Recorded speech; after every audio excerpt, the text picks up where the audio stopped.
네, 여러분 안녕하세요. 최악의 정권과 맞서 싸우는 사람들 4월의 봄 41번째 시간이 돌아왔습니다. 오!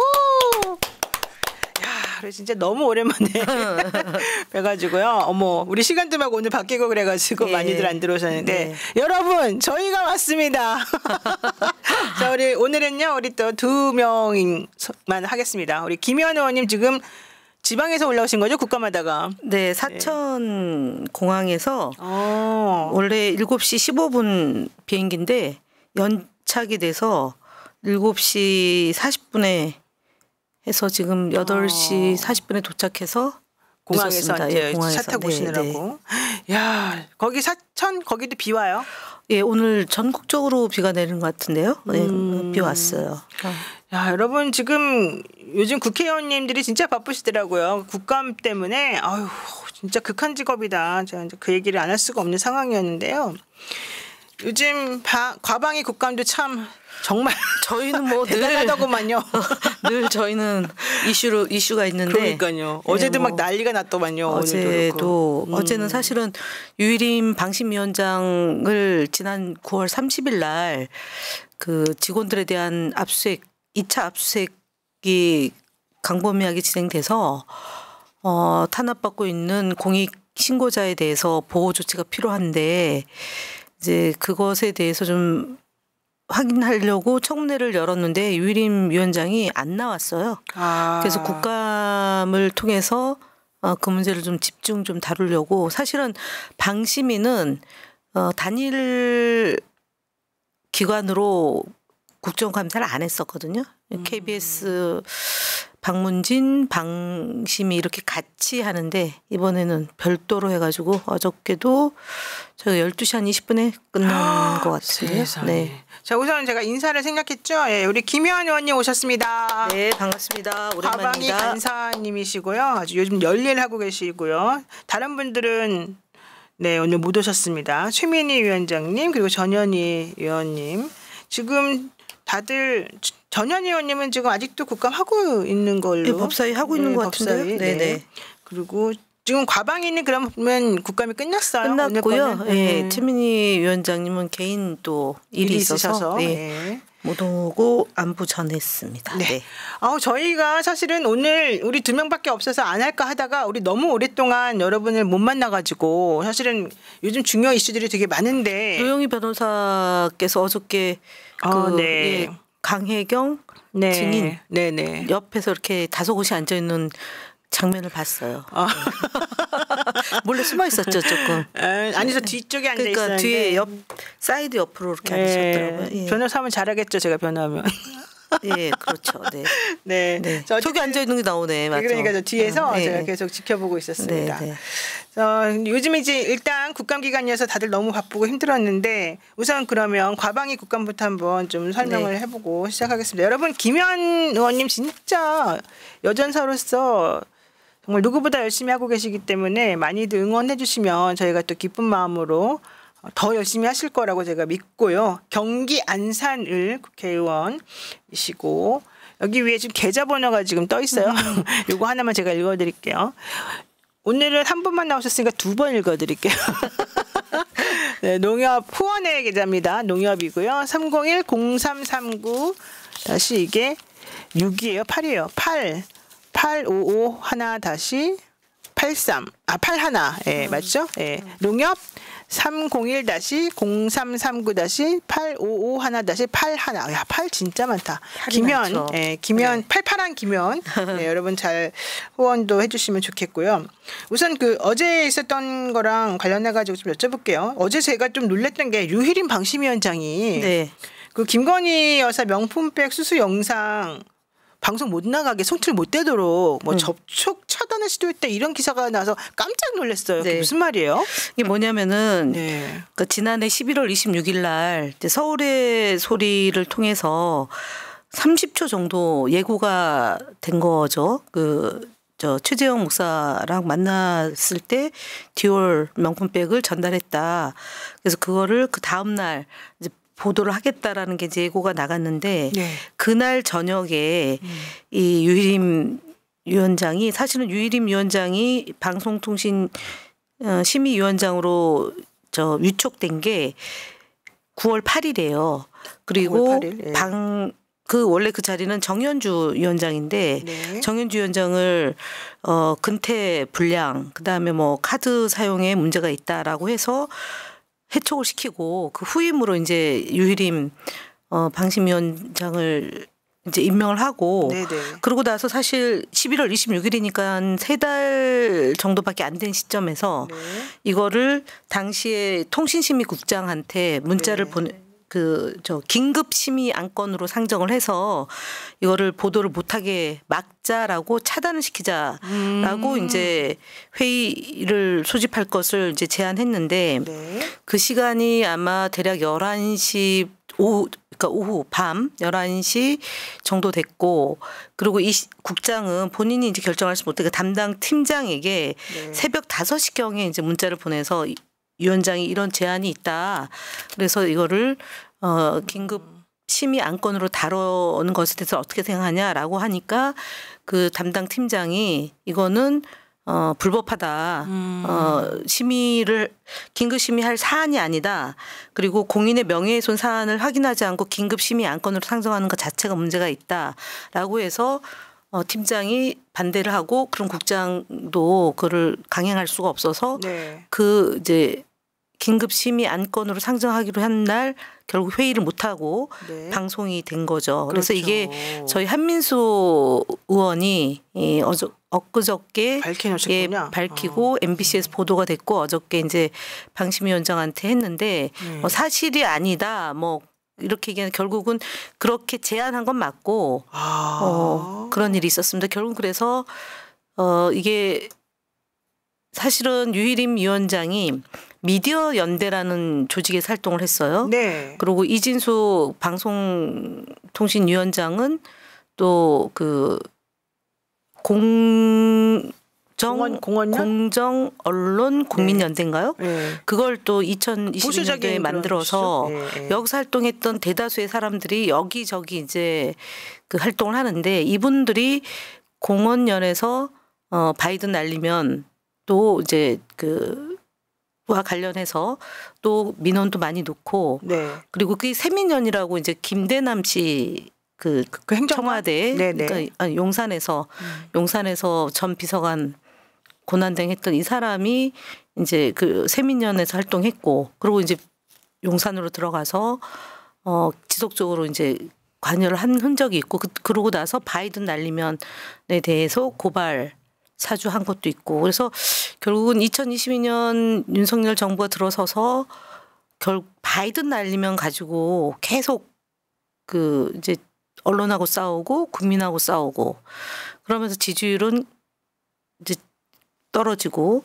이런 일들이 있었는데 그것에 가장 앞장서서 방송 장악을 위한 활동을 한 게 이제 유일임 위원장인데 심지어 그 디올백 받는 그 장면을 못하게 했던 것이 이제 어저께 국감에서 저희가 또 다뤘던 의제입니다. 그러니까 네.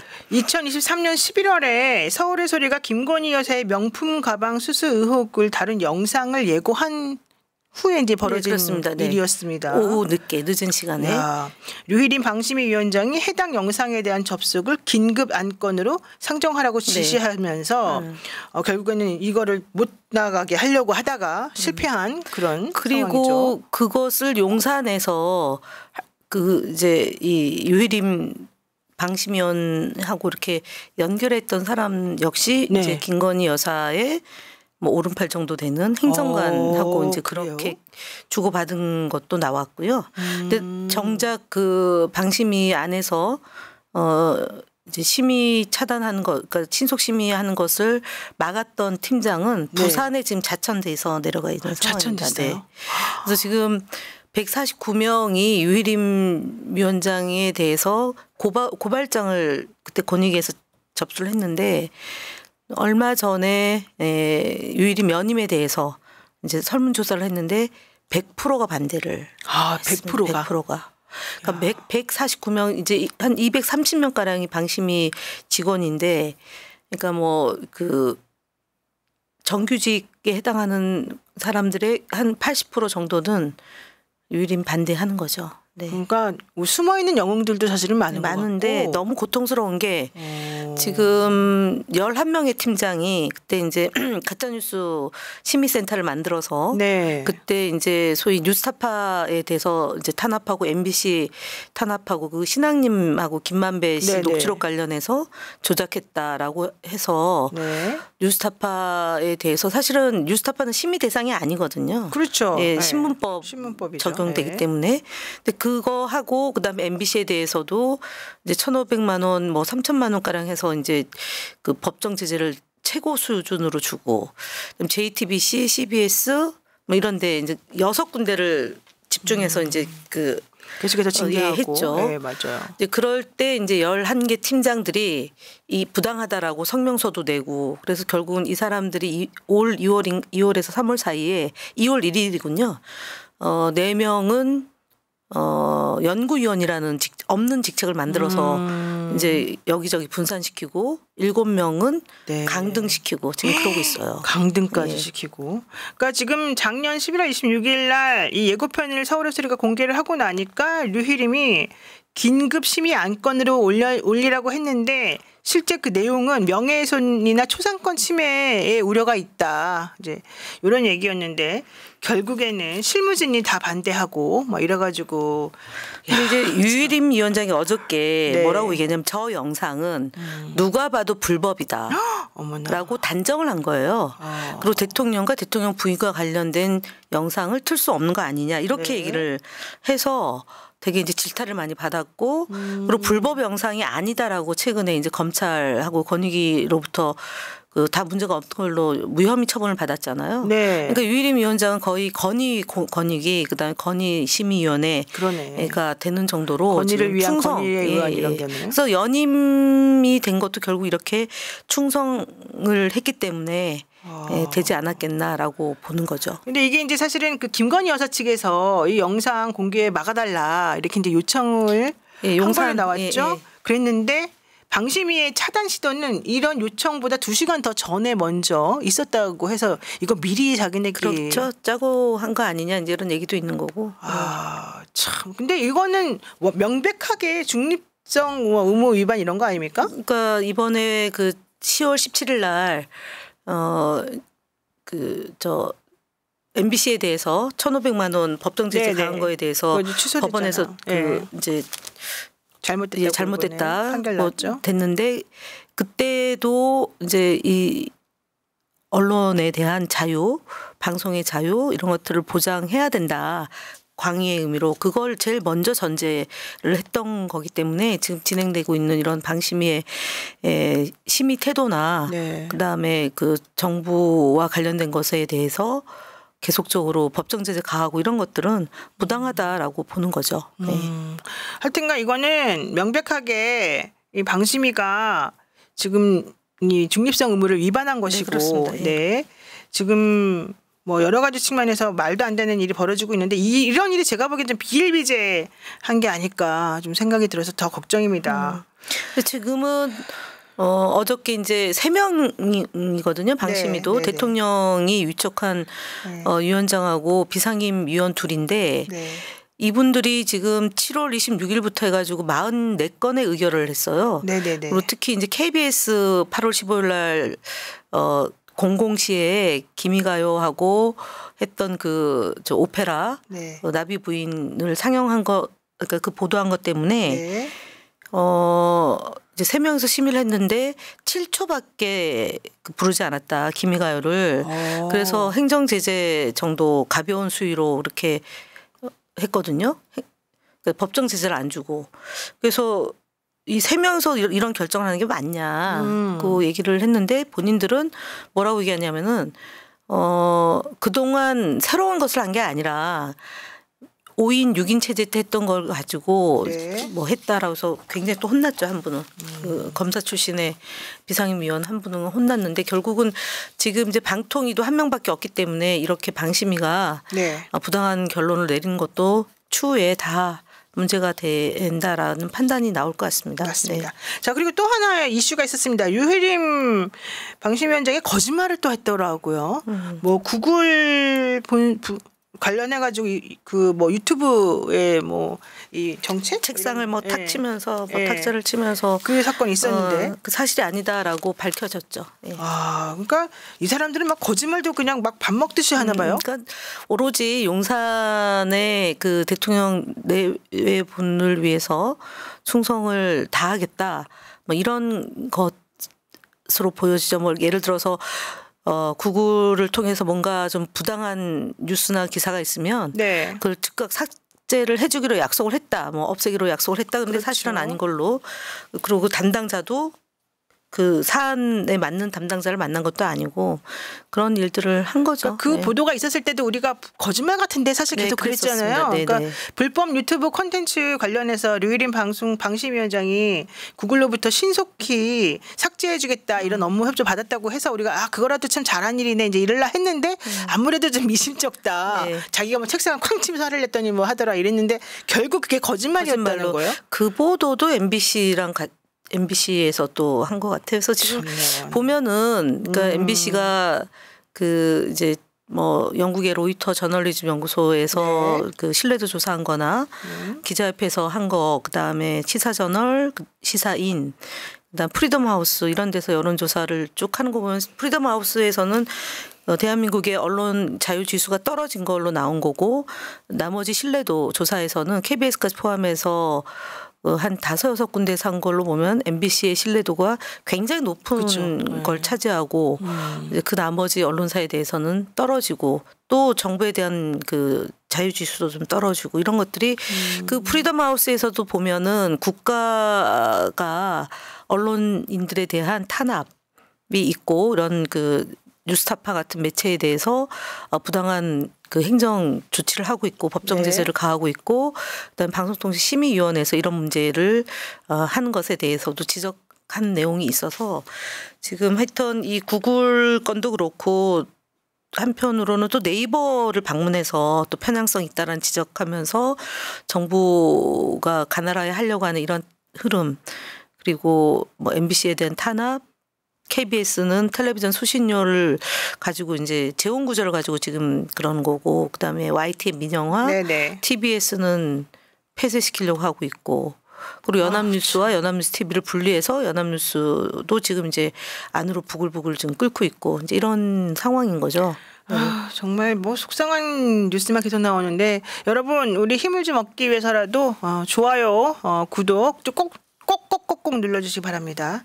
자, 어쨌든 이 과방위에서 이 방심위 국감에서 이러한 상황을 알아낸 게 최민희 위원장입니다. 메일로 질의를 했더니 그 마컴 에릭슨 구글 부사장이 이렇게 답했답니다. 유튜브 모회사로서 구글이 불법 콘텐츠 삭제 등과 관련해서 현지 법률을 준수하기 위해서 최선을 다하고 있지만 저는 한국 방심위와 그러한 약속을 할 위치에 있지 않습니다. 류희림 위원장과 유튜브 관련 어떤 확약을 한 기억이 없습니다. 이야, 되게 창피했겠습니다. 이 류희림 씨는. 근데 뭐 하긴 뭐 창피할 정도면 사실 하지도 않겠죠. 참네요. 어이가 없습니다. 아니 저는 요즘에 정말 대한민국에 정상적인 게 될 수 있나 이 정책이든 뭐 공공기관이든 정말 이상해요. 솔직히 내가 생각하고 있는 게 잘못인가 이런 생각까지 합니다. 자, 김대남 등 이 과방위 불투석 증인 3명 또 동행명령장 발부했는데도 불구하고 뭐 안 나와요? 깜짝하지 않고 있죠. 네. 최민희 위원장이 이렇게 말했네요. 대통령을 꼴통으로 지칭하는 사람을 어떻게 용서하나. 이게 이제 그 이명수 씨가 그때 공개했던 그 녹취록에 나온 김대남의 발언 뭐 이런 거였지 않습니까? 보면은 대통령 부인도 대통령을 그렇게 생각하는 것 같고. 그렇죠. 어디다가 줄을 대야지만 본인의 정치적인 그런 목표, 야욕 이런 것들을 실현할 수 있는지를 정확히 알고 그에 따라서 움직이는 건데 그러잖아요. 뭐 현수막 건 것도 한동훈 대표하고 찍은 현수막 안 걸고 윤석열 대통령하고 찍은 현수막 걸어서 다행이다 막 이런 식으로 얘기를 하고 맞아요. 그리고 줄을 잘 서야 된다 이런 취지 얘기를 하는 거잖아요. 그래서 김대남 씨 같은 경우는 세민연이라는 그 이제 조직을 2022년 7월인가 그게 만들어지고 그 이후에 했던 일이 주로 바이든 날리면 그 이제 소송하는 거, 그다음에 또 박성재 사장에 대해서 또 문제 제기하고 그런 일들을 이제 공원연하고 같이 이제 하고, 그리고 용산에서 118만 원인가를 또 뭐 다가 준비한 거 고생했다 그래서 돈 보내주고 이런 것들이 또 어저께 발각이 됐어요. 그래서 김대남 씨 같은 경우는 본인이 이철규 의원으로부터 고발 당했기 때문에 출석을 못하겠다라고 이제 불출석 요구서를 냈는데, 사실은 국회법의 그 증언감정관한 법률에 따르면 그 법이 더 우선하기 때문에 당연히 나와서 증언을 해야 되는 거죠. 그래서 그렇죠. 저희가 동행명령장 발부한 이번 국감에서 발부한 거는 YTN 관계되는 분들하고 그다음에 어저께 안 온 분들 몇 분 해서 7, 8명 되는 것 같습니다. 하여튼간 정말 국감하다 보면은요, 안 밝혀질 것 같은 것도 사실 다 밝혀지는 게 참 신기하다. 저는 그런 생각했는데, 이제 그렇게 하기까지 사실은 그 각 의원실에서 노력들을 상당히 많이 하시더라는 걸 제가 이 기회를 통해서 말씀 좀 드리고 싶고요. 자, 뭐 요즘에 이제 그 명태균 또 리스트라는 게 사실은 그 우리 법사위 국감에서 나왔는데, 그 명단은 이제 제가 이제 그 자리에 있었기 때문에 잠깐 말씀을 드리면, 명태균 씨가 25명 국회의원 이름 내가 뭐 말하겠다, 정치인.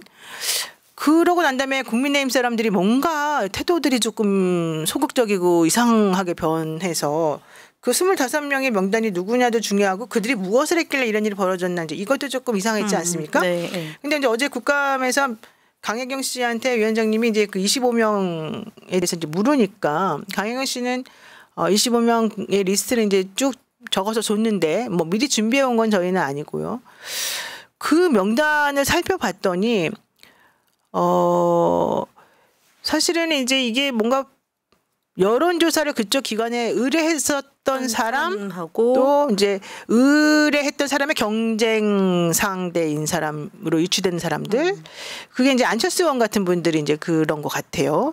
그리고 이현주 의원 같은 경우도 좀 그랬던 것 같고, 어쨌든 그렇게 해가지고 27명의 이제 리스트가 이제 나왔거든요. 여기서 그 강기훈 씨가 그 당시에 창원에서 여영국 후보하고 당시에 이제 의원으로 그분이 됐는데, 그 다음에 이제 같이 경쟁하다가 그 리스트 그 비하인드를 저희가 이제 알고 있었었는데, 어쨌든 뭐 이제 그런 분들 이름이 나한테 한번 볼까요? 지금 화면에 나오고 있습니다. 윤석열, 윤상현, 윤한홍, 안홍준, 김진태, 김은혜, 이준석, 오세훈, 홍준표, 이주환, 박대출, 강민국, 나경원, 조은희, 조명희, 오태환, 조규일, 홍남표, 박완수, 서일준, 이학석, 안철수, 강기훈, 하태경인데, 이제 이분들은 다 국민의힘 관련자들이고, 여기서 이제 이현주, 김두관, 여영국 이 세 분의 이름이 나왔기 때문에 이제 우리가 이분들 이름 왜 나왔지? 사실 그동안에는 민주당 분들에 대한 얘기는 한 번도 언급이 명태균 씨와 언급이 없었기 때문에 이제 이랬었는데, 알고 봤더니 이현주 의원도 그렇고 김두관 그 전 지사도 그렇고 한 번도 의뢰한 적도 없고 이제 이랬다는 얘기예요. 그러니까 이제 경쟁 상대여서 아마 얘기가 나왔던 것 같아요. 그러니까 그 당시에. 그리고 이현주 의원이 얘기한 거에 따르면은 본인도 사실은 이 거의 피해자다. 또 나경원 의원도 본인도 이제 피해자다. 사실 홍준표 의원도 얘기 들어보면 좀 피해자처럼 보였거든요. 그러니까 피해자들이 사실은 상당히 많이 있었던 것 같아요. 이 명태균 씨의 이 여론조사. 홍준표 대표는 도지사는 윤석열 후보와의 관계 속에서 피해를 좀 본 거. 그렇죠. 대선 경선 때. 그러니까 이준석 전 대표는 좋은 거 가져오라, 이런. 이분은 뭐 피해가 아니라 본인은 이제 이득을 얻었겠죠. 여영국 후보는 당시에 후보가 아니라 여영국 의원 전 의원은 당시에 이제 당선이 됐어요. 노회찬 의원이 이제 갑작스럽게 사망하시면서 그 보고를 할 때, 근데 이제 되게 힘들게 이제 사실은 신승을 거두기도 했었었는데 본인은 한번 의뢰했다, 이제 이런 얘기는 이제 하셨습니다. 자, 이제 이런 거 관련해 가지고 이거 어떻게 보세요? 저 리스트요? 네, 리스트와 그다음에 이런 그 여론조사하신 이 명태균이라는 갖고 한 사람과 이분들이 과연 어떤 식으로 뭐 했을까요? 문제가 된다면. 저는 그 이전에 지난 대선 전에 관계를 갖고 그다음에 대선의 결과에 영향을 미친 거잖아요. 첫 번째가 그거고, 두 번째가 이제 김건희 여사와 명태균 간에 주고받은 그 숱한 국정농단 내용, 그리고 이제 그 주요 정치인들과의 거래. 네. 그다음에 그 공천 뭐 장사? 장사. 그다음에 네. 그로 인한 돈 거래 이제 추악한 일들이 계속 이제 드러났는데 결국은 이게 그 검찰을 좀 장악하고 있고 그리고 그러니까 야당에 대해서 혹독하게 하고 검찰이 나머지 소위 윤석열 사단 또는 윤석열 대통령이 만들어지고 나서 이 여당에 대해서는 좀 봐주기가 있었던 게 이제 이번에 좀 드러난 거죠. 골물대로 썩어진 것들이 이제 드러난 건데 사실 시기적으로는 법적으로는 좀 시한이 좀 경과된 거잖아요.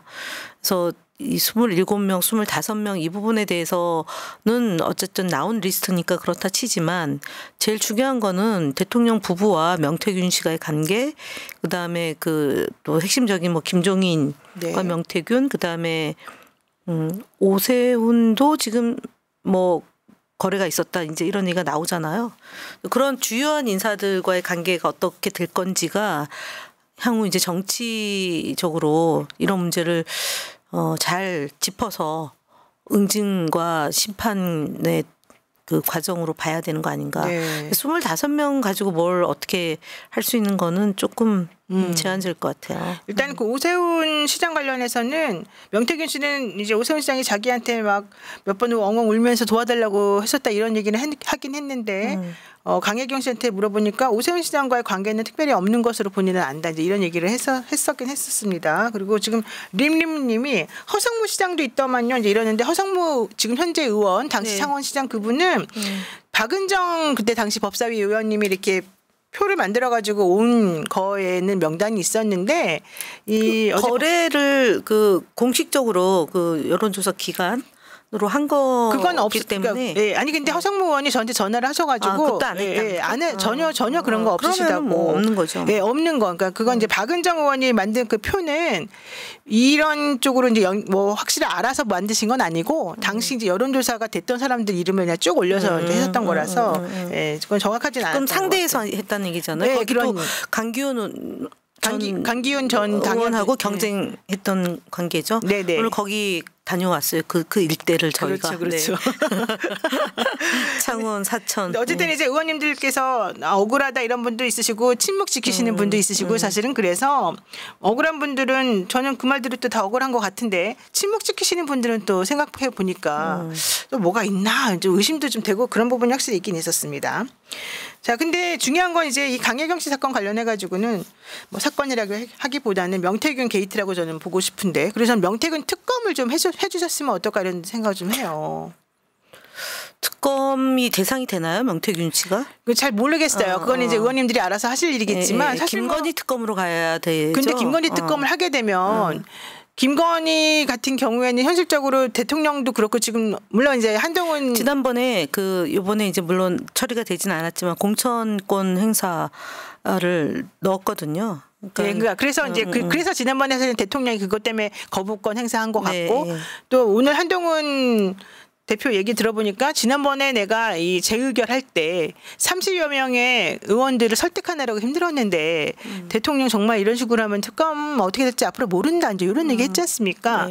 그래서 사실은 이제 앞으로 김건희 특검이 어떻게 될지는 모릅니다만은 저희가 명태균 게이트, 명태균 특검 얘기를 자꾸 하는 이유는 뭐 특검이라고 하는 거는 뭐 그냥 대상을 정하면 되지 우리가 상설 특검의 대상으로. 그러니까 현실적으로 명태균 씨 가 특검으로 넣으면 사실 대통령도 그렇고 거부할 만한 명분이 없을 것 같아요. 그렇지 않습니까? 그 사람 김건희 여사가 아니니까. 게다가 국민의힘에서도 지금 조사한대요. 명태균 씨에 대해서. 당원이고. 그래서 현실적으로 오히려 훨씬 더 접근하기가 편하고 수사하기가 훨씬 더 쉽고 또 국민의힘 의원들도 아니 이런 사람이 이러면 안 되지 않느냐라고 하면서 사실은 정확히 명명백백하게 밝혀라 이런 분들도 많으시거든요. 그래서 오히려 저는 이제 그게 좀 필요하지 않을까 생각을 제가 했던 것이고요. 근데 중요한 거는 이 사건의 본질이 무엇이냐 이제 이거거든요. 의원님 보시기에 정확히 본질이 뭡니까? 이 사건의 본질. 명태균 씨와 관련된 이 사건의 본질. 천공이었잖아요. 저희가 늘. 그러니까 우리 그동안 천공만 얘기, 우리 2000 뭐 천공 계속 얘기했는데 아니, 그러니까 제가 천공이 힘이 좀 빠지고 그리고 그 메시지가 천공이 만들었다기보다는 누군가가 만들어준 메시지를 질문하고 답변하는 형태였던 거잖아요. 그래서 그거는 사실은 좀 이렇게 만들어진 것 같다는 거를 제가 몇 달 전부터 좀 그랬던 거고, 그 천공이 이제 그 예전 같지 않다 이제 이렇게 본 거잖아요. 그러면 이 사람의 경우는 이제 2021년도에 이제 당시 이준석과 관계, 그다음에 김종인과의 관계, 그리고 대통령 부부, 특히 김건희 씨와의 관계가 있는 거기 때문에 이거야말로 최순실과 박근혜, 그거는 또 대통령은 박근혜고 눈 떠보니 대통령이 이제 최순실인 거냐 이렇게 된 거잖아요. 네네. 근데 지금은 대통령 부부 위에 지금 있는 거잖아요. 한 사람은 선생님이라 부르고 한 사람은 박사라고 부르고 또 뭐 무속과 연결된 영매다라고 얘기가 나오고, 그리고 또 어저께 강혜경 씨가 얘기했던 뭐 꿈 얘기? 아니, 꿈 얘기 말고 그 칼제비, 그다음에 안진뱅이 뭐 이런 장님의 안진뱅이 주술사, 그 안진뱅이 주술사 이런 얘기고, 그다음에 오늘 명태균 씨가 그 공개한 텔레그램에 그 주고받은 메시지, 여사하고 주고받은 거 아직도 어마어마한 분량이 남아 있다는 거고, 그리고 검찰이 어떻게 하느냐에 따라서 자기가 폭로하겠다. 이건 거의 공과 공권력에 대한 도전인데 용사는 아무 얘기를 못 하고 있는 형편인 거잖아요. 네네.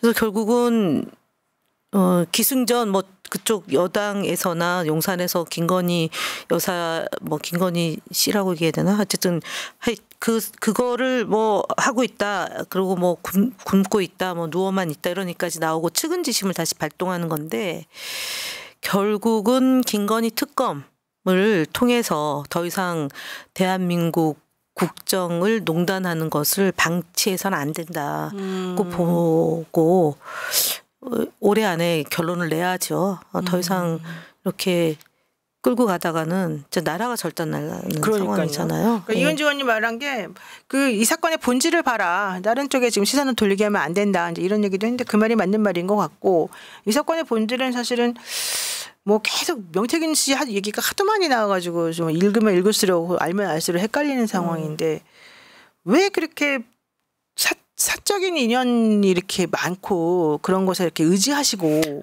그러니까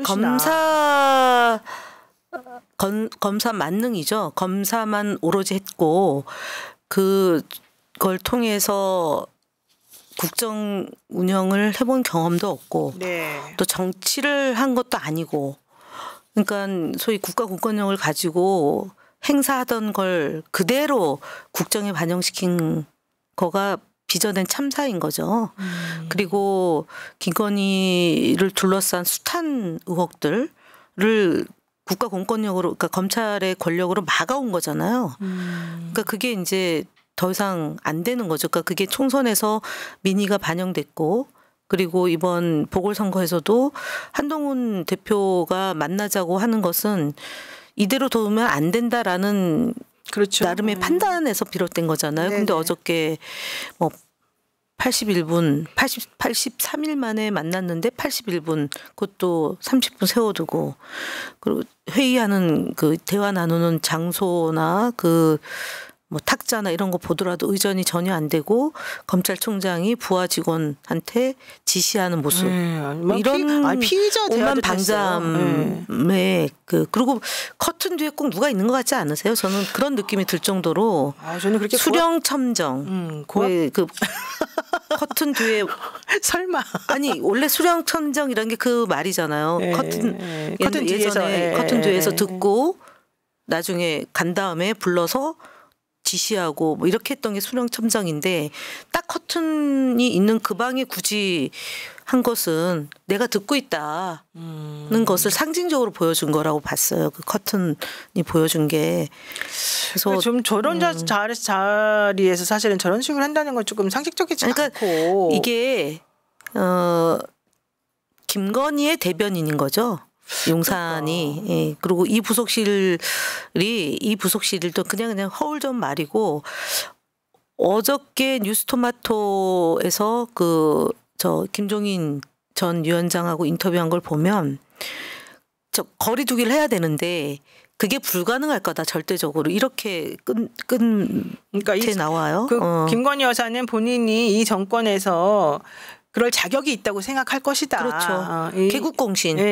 그런 개념으로 이제 그런 얘기까지 할 정도였고 또 사실은 아까 그 사진 한번 다시 보여주면 대통령실에서 공개한 사진인데 저 사진을 보면 한동훈 대표는 뒷모습을 보여요. 뒤통수를. 그리고 옆에 저거는 이제 뒤통수고 하나는 또 옆모습인데 그건 또 정진석 비서실장을 아예 가리고 둘이 있는 것처럼 했는데 옆에 있는 거죠. 그러니까 저 뭐야 저게 도대체가. 그리고 저 경호실 직원 같은데 아니면은 차를 두고 갔나? 저기 한 사람 잡혀 있는 거예요. 그러니까 그 표정도 되게 한동훈을 바라보는 시선 자체가 좀 불청객 같은 아니, 느낌. 저거 보시면 되게 저거 안 써요. 저렇게 안 쓴다고. 저런 사진은 D급 그러니까. 사진이라서 그냥 나중에 이제 용산에서 제공한 거잖아요. 지금 사진 자체를.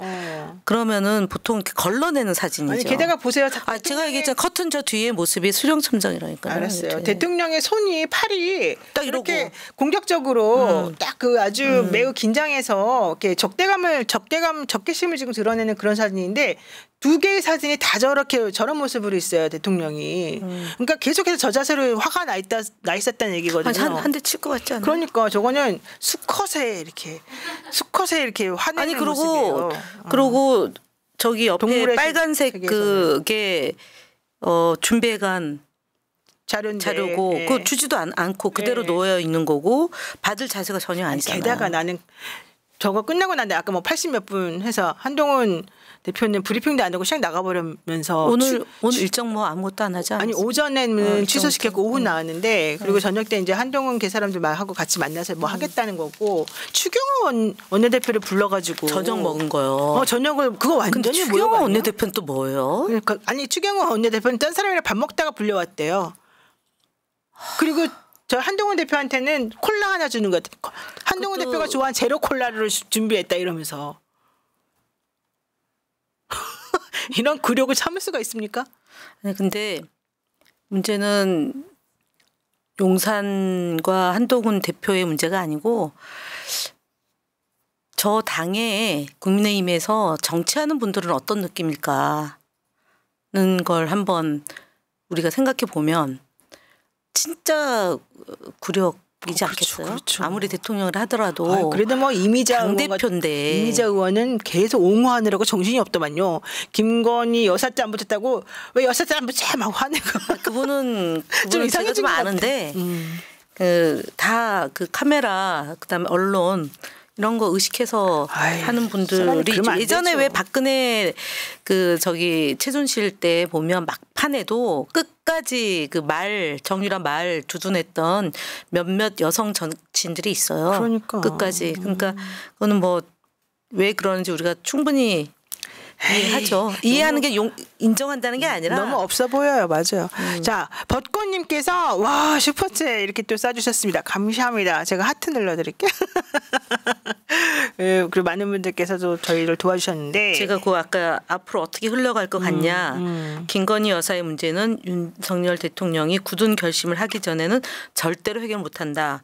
그럼 그 결심의 정도가 어느 정도 되어야 된다고 보나 부인하고 일단 좀 거리 두는 수밖에 없다. 근데 그거 절대로 못할 거다. 이렇게 아니 근데 얘기했어요. 제가 만약에 대통령이라 그러면 한동훈 당대표가 김건희 여사 옆에 주변에 있는 십상시 이제 사실은 명단을 청산 8명 급발 청산해라. 그러면서 이기정 비서관 이름을 탁 얘기를 근데 했잖아요. 의전 비서관이잖아요. 그러니까요. 있는 데서 얼마나 모욕감을 느꼈겠어요. 대통령이나 이런 사람들은. 근데 솔직히 우리가 땡땡씨는 다 알잖아요. 13시 명단에서 제일 1번으로 지금 나온 사람이라. 예전에 저희가 2003년도에 노무현 대통령 되고 나서 그때 열린우리당 국회의원 일부에서 대통령에게 그렇게 얘기를 했어요. 그래서 대통령은 그거를 받아들였어요. 그러니까 읍참마속의 심정으로 받아주셨는데 지금 네. 이 정부는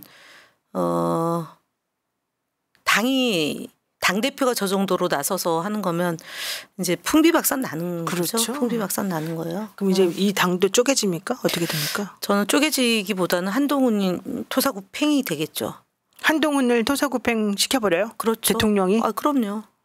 어머, 그러면 이제 한동훈에게는 씩 날아가 버리는 거예요? 저는 뭐 곧 그게 임박하고 있다고 보는 거죠. 한동훈 한동훈 대표를 위해서 정말 정치적으로 같은 공동 운명을 갖고 선택을 할 만한 사람들이 그렇게 많지 않다는 거거든요. 아, 그러니까 한동훈 대표는 아무도 지켜준 사람이 없어요? 제가 알기로는 그렇게 알려져 있어요. 물론 뭐 몇몇이서 지금 이제 한동훈 대표가 그 용산에 가서 그런 수모를 겪고 나온 걸 가지고 뭐 인터뷰하거나 브리핑하거나 이런 건 있지만 그게 그 강도가 예를 들면 보통 저렇게 되면 한 10대 명이 말이 되냐 뭐 이렇게 해가지고 좀 나오고 그 명단도 나와야 될 거 아니에요. 십상시 명단이 나오면 당연히 한동훈 지지하는 국회의원 명단도 나와야죠. 근데 없잖아요. 그리고 또 예를 들어 초선이면 한동훈 비대위원장이 공천권을 행사한 초선들이 있으면 연판장은 아니지만 의총 같은 것도 열고 그래야 되는데 네. 정작 추경호 원내대표는 전형 만찬을 했다는 거잖아요. 당대표는 수모를 겪고 나왔는데 원내대표는 불려갔다는 거잖아요. 그렇죠. 그러니까 특검이 되면 단속하라 이거잖아요. 그러니까 사실상의 대표는 추경호 원내대표라고 봐야죠. 그리고 원외기 때문에 한동훈 대표가 영향력을 발휘할 수가 없죠. 근데 의총에 들어갈 수가 없잖아요. 한동훈 대표가 그렇게 무력하게 쫓겨난다면 지금까지 뭐 한 거야 그분은? 지금까지 와가지고 굴욕만 당하다가 나가는 거 아니에요? 아니 그렇게 독대해달라고 외쳐가지고 겨우 만들어낸 자리가 2대1로 만나는 자리고. 3자 특검 하자.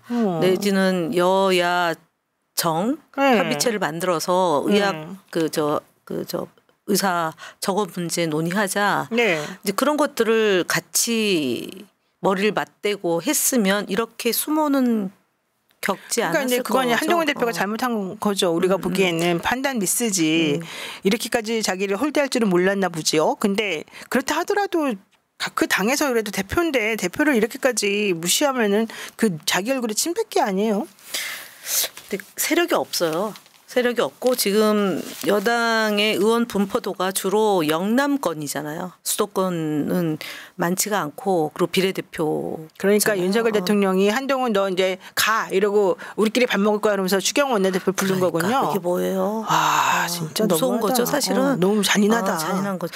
아니 그러니까 이준석 대표를 쫓아낼 때도 잔인하게 쫓아냈잖아요. 맞아요. 되게 추접스러운 이유를 들어서. 안철수, 나경원 이런 사람들 못 나오게 하는 과정도 좀 그랬고. 그래요. 심지어 우리가 그 나경원 위원장 뭐 하고 있을 때잖아요. 까마득한 얘기인데 저출산 고령화 위원장 하는데 되게 오전 브리핑 내용 다르고 오후 브리핑 내용 다르고 결국은 다음 날 조용히 우리는 우리의 관계는 뭐 변함없다. 그러면 조용히.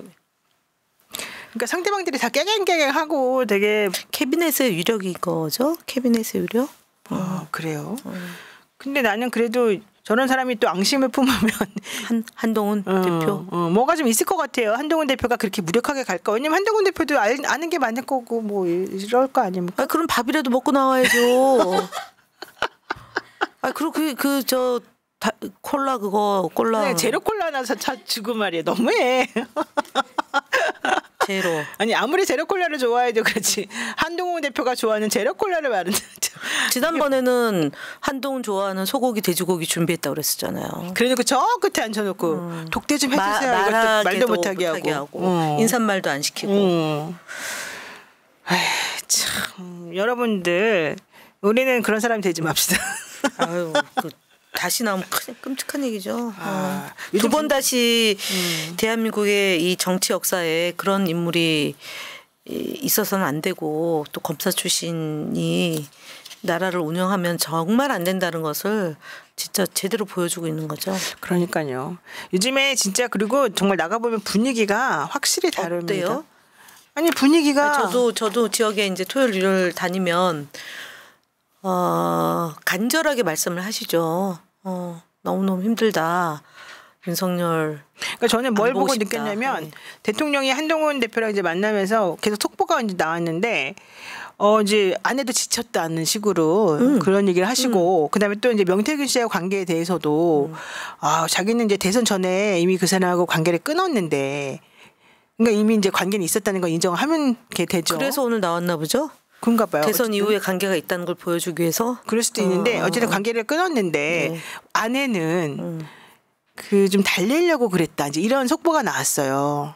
그러니까 명태균 씨와의 관계를 유지하거나 이 카톡을 계속 한 것이 텔레그램을 한 것이 이제 달래려고 한 거다 이렇게 써 있어요. 근데 제가 이상한 거는 그거예요. 뭘 달래? 왜 달랠 뭐가 있나 뭘 보지? 달래?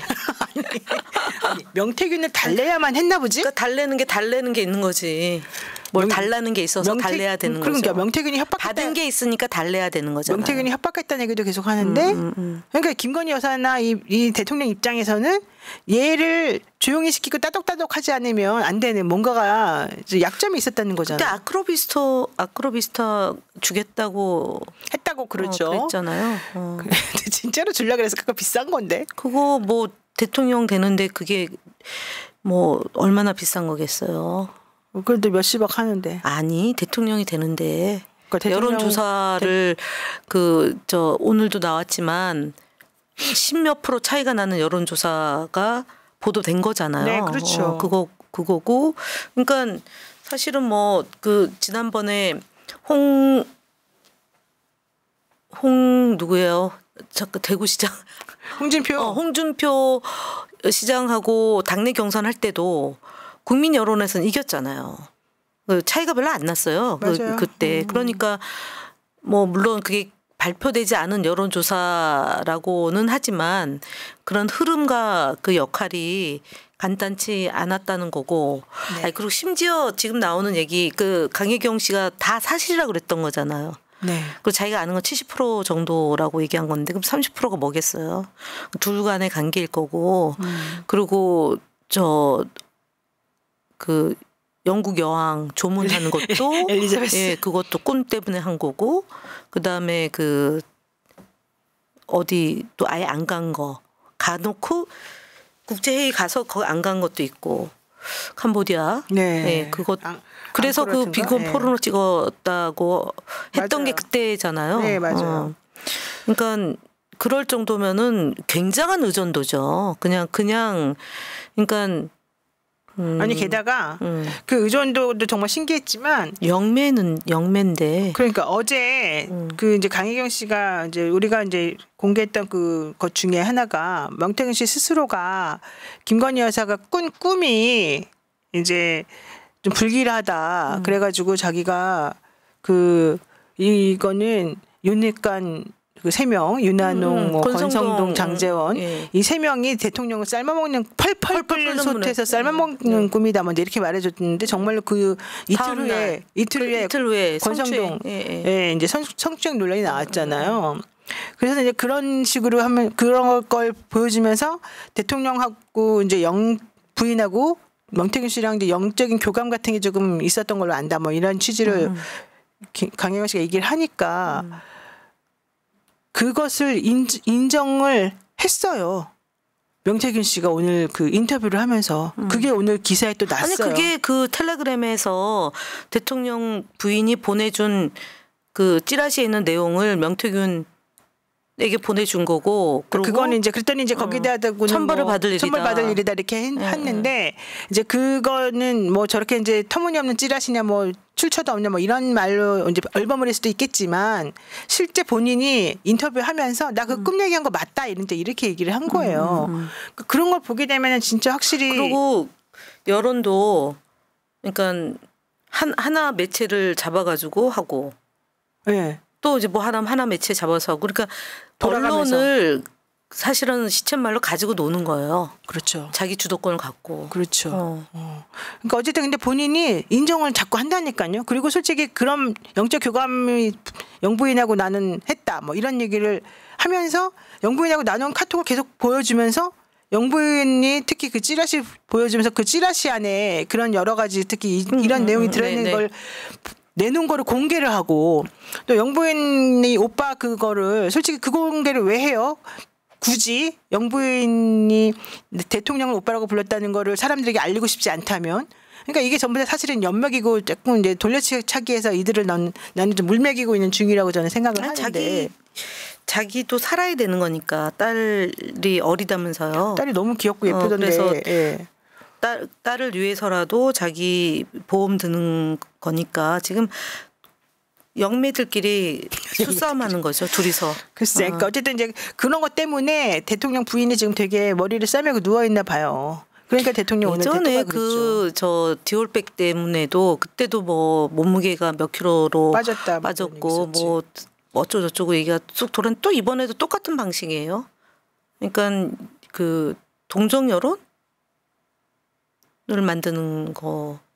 저는 뭐 그런 거 지금 본인이 생각할 겨를이 없고 일단 좀 충격 받았을 것 같아. 놀라고 걱정하고 있을 것 같아. 누가요? 그 용산에 계시는 그 님이. 정말요?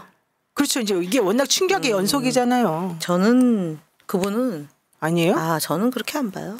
사람이 그래도 아무리 강단이 있어도 그렇게 연타를 계속해서 맞고 그러면 이제 불안하죠. 언제 터질지 모르는데. 그렇지 않아요? 아니에요. 아니에요? 아니에요. 그러면 마포대교에 가가지고 경찰한테 보고하고 교통통제하고 그것도 추석 연휴에 그런 행동을 해요? 아니에요. 그거는 제가 볼 땐 철저하게 그러니까 우리가 볼 때는 좀 뭐 그런 식으로 얘기하지만 제가 볼 때는 전혀 대통령인데요. 대통령의 위인데요. 절대 그런 생각을 갖고 있을 분이 아니다. 알겠습니다. 예. 자, 의원님 지금 국정감사 이제 한창 하시고 이제 좀 있으면 끝나실 건데 네. 이게 이번 달 말인가 11월 1일인가가 이제 끝나잖아요. 아니 이번 주에요. 이번 주에 끝나요? 24, 25. 예. 근데 이제 운영위는 또 다음 주에 끝나니까. 운영위나 정보위는 더 하고요. 근데 이제 예결위가 있고요. 네. 자, 그렇다면 이제 이번 국정감사의 성과를 뭐라고 보실까요? 저희는 사실은 10월 17일 날 이제 아까 얘기했던 법원에서 2인 구조에서 결정한 것은 유법하다. 그래서 그 너무 좋은 판결이었어요. 그 10월 17일이고 그게 바로 이제 박문진 이사들에 대한 집행정지에 대한 그 본안 소송도 연결되어 있는 거고 그게 이제 YTN 민영화가 또 이제 재판이 있고 그리고 KBS도 사실은 이사들을 둘이서 결정한 거잖아요. 그렇죠. 그 둘이서 결정한 거를 내일 KBS 사장을 대통령에게 추천할 한 사람을 뽑아요. 그래서 이 문제가 저희한테는 또 국감 끝나면 또 그거 갖고 또 한판 이제 여야 간의 싸움이 있고 그래서 저희가 가장 큰 성과는 그 2인 구조에서 결정하지 마라. 이제 이거를 이제 저희 이제 국회와 야당 의원들의 그 노력이 이제 MBC 박문진 이런 것들을 계속 이제 청문회 과정에서 계속 하나하나 입증해 냈던 거고 그것을 법원에서 충분하게 이제 여론과 사실관계를 가지고 판단했다. 이제 그래서 법원은 그래도 그나마 살아있다. 이제 이런 생각을 했다는 거고 그게 국민들한테 이제 지쳐 있는 국민들에게 조금 이제 그나마 희망이 소통을 한 게 이제 저희 이번에 국감의 최고의 이제 성과면 성과고 두 번째는 이제 과학기술 분야 쪽에 이제 AI나 디지털 포용과 관련된 문제나 오늘도 이제 우주 산업 을 어떻게 더 발전시킬 거냐 이런 얘기들을 했는데 이제 그런 원래 이제 해야 될 의정 활동 일환으로 또 한 거고 제일 중요한 것은 앞서 얘기했던 방송 장악을 저지시키는 그런 일에 저희가 조금이나마 역할을 했다 이제 이런 거고. 예. 네, 맞습니다. 정말 감사한 일이죠. 네, 여러분 지금 열일하고 계시는 우리 의원님들 정말 수고 많으셨다고 또 앞으로도 많이 수고 부탁드린다고 우리가 마음속으로 박수 많이 치고 응원해 드리는 걸로 하고요. ARS 18770629 18770629 새날 회원 가입 좀 해주시면 정말 감사하겠습니다. 네, 여러분들하고 오늘 또 오랜만에 만나가지고 참 많은 분들 들어와서 또 얘기 나눠주시고 같이 또 호흡해 주시니까 또 그때로 돌아간 느낌이고 아주 좋습니다. 우리 다음 주에는 다 할 수 있겠죠? 그러면 이번에 국감 다 끝나시니까? 네. 다음 주에는 우리 또 두 분 오늘 못 나오신 열일하시는 또 여전사 두 분 같이 만나서 또 한번 얘기를 나누는 걸로 하겠습니다. 윤희위원님 또 감사드립니다. 정말 많은 분들께서 또 응원해 주시고 그러시네요. 여러분들 모두 감사드리고요. 비 오는데 조심하시고. 노영희 변호사님이 진짜 최근에 고생이 많으십니다. 아닙니다. 네. 여러분들 우리는 또 다음 주에 만나기로 합시다. 고맙습니다. 네, 감사합니다. 민주주의 평화 통일 다 죽어간다. 이대로는 놔둘 수 없다. 자, 다시 한번 해보는 거야. 자, 다시 한번 싸우는 거야.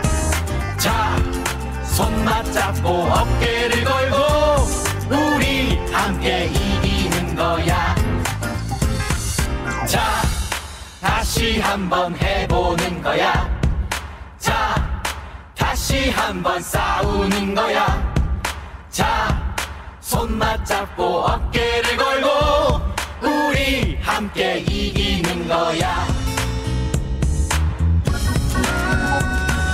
자, 다시 한번 해보는 거야.